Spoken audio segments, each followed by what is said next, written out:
we are now going to go into actually collecting the data.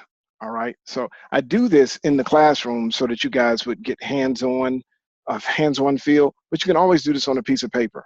Okay. That's totally fine with me. Let me go ahead and share my screen here. And I'm just going to go to iPad here. And I better open up my annotate.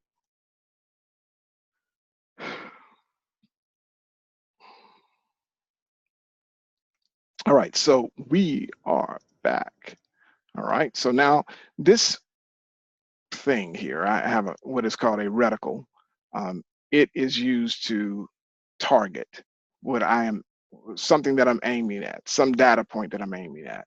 And so I can move this wherever I want to. See that it's, if I move it up here, you can see it's a little bit, let me see, move it in there. So you see it has these crosshairs for Y and for the X. And what you want to do is you want to get it right in the middle here. All right. Now on the side here, you have a slider, and its slider, it reduces the size of the aperture. And this could be useful. Okay. It is useful. And you'll see why later. Okay. That small aperture there. So let's go ahead and collect some data. So I want to work with 10 here. Now I'm actually manually collecting this. So I want to work with 10 centimeters. And what I'm going to do is I'm going to make a circle all the way around counterclockwise, trying to place points or measure points 10 centimeters away from the origin. All right, so that is the goal. And you can put a good amount in there. So all I'm doing is guessing. All measurements are guesses.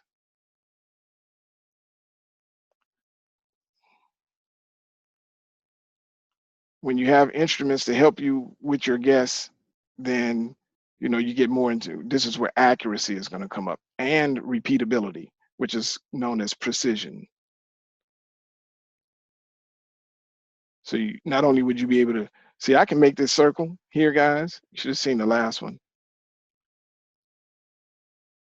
I can make this circle, and when I make this circle here, it will not be the same every time.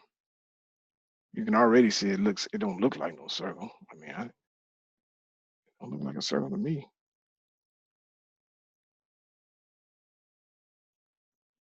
Let me quit spreading these points so far.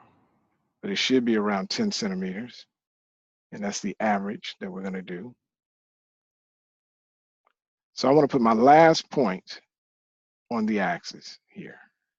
So that's just going to indicate that this is my circle, and I made I made 360 degrees, also known as 2 pi. 2 pi radians are 360 degrees. So in the next video, I'm going to take this on over to a program known as Graphical, and I'll show that to you. And then I'm going to go to Microsoft Excel, and I'll show you that as well. All right.